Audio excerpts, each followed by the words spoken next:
Hello, friends. I am Chevee. Welcome to my shed. How are you today? How's life in your world? How's things where you are? I hope it's fantastic. Everything here it's April Fool's, for one,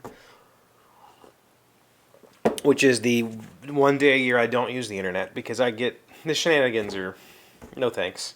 And it's snowing. It's snowed here. Like, snowed all day. Crazy. But, another thing happened today, and that is I've been very overwhelmed at work. I think you all know that at this point. And I haven't had a whole lot of me time. I haven't spent really any time down here. So I came down here today, and I made some things. I made 3 of the toilet tank topper basket thingies. And I made, well, I didn't make, the cheese board. These guys, I got them painted, got all of this stuff painted and ready to be weathered, and take to M's mom so she can sell it in her store. But the thing was, I made these today. I'll tell you that in a second, but it's not that funny. I think we've talked about this before. I'm sure we have, but I'm going to repeat myself here today, probably. I very, very rarely in my life have I ever repeated myself. I don't mean speaking, I mean making things. Very rarely do I ever make multiples of an object. For me, the creative process, the part that is fulfilling is the creation, is coming up with something. And the first time I made this basket for myself, it was not because I wanted to make this basket. It was because I realized that I could make this joint by making this bottom box the full length and then cutting it, and then this goes on. So it was an exercise in trying that to see how that design, how that shape would work out. And it worked out actually pretty nice. I'm really happy with the way these worked out. And then I put it on my toilet, and there it is. It is what it is. Very, very rarely in my life have I ever come back and made another one. And I made 3 today. I made 3 because I was planning on making 2, but I basically had to use 1.5 1x8s. And I realized I could get a whole second one out of the other half, like 1.25. I'm sorry. So basically, I could get 3 of these out of 2 1x8s, and so that's what I did. I didn't end up working out that way. I ended up having to use 3 1x8s because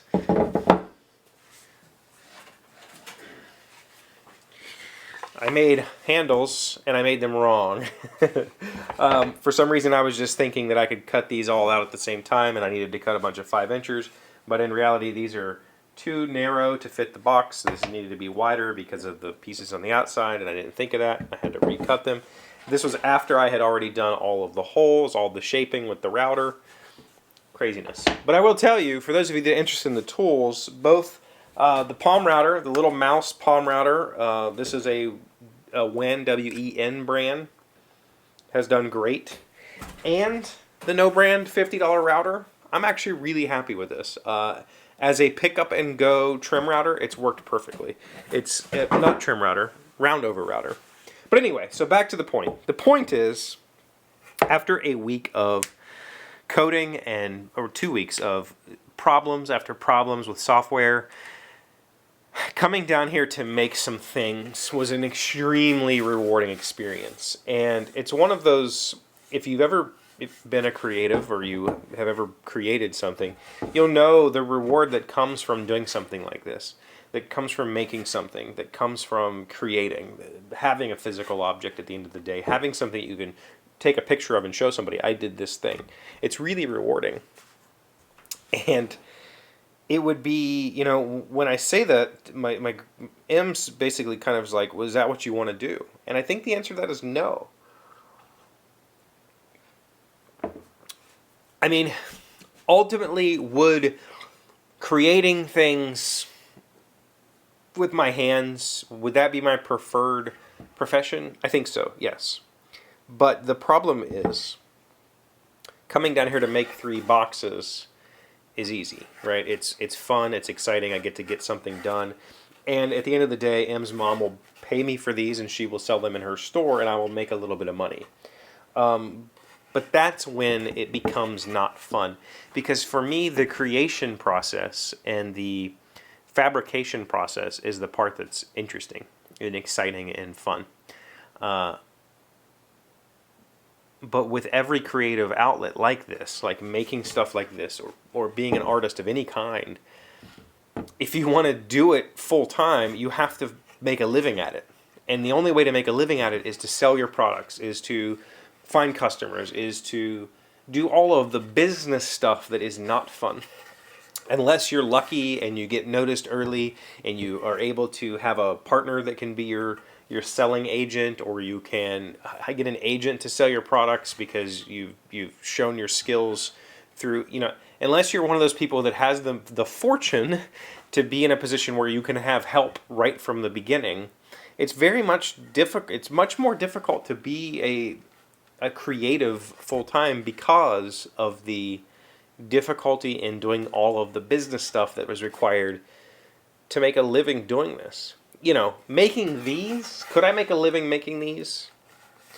It would be hard to say yes. I don't think that I could sell these for a price that is worth the time and energy that goes into them, and that would allow me to live a modest lifestyle.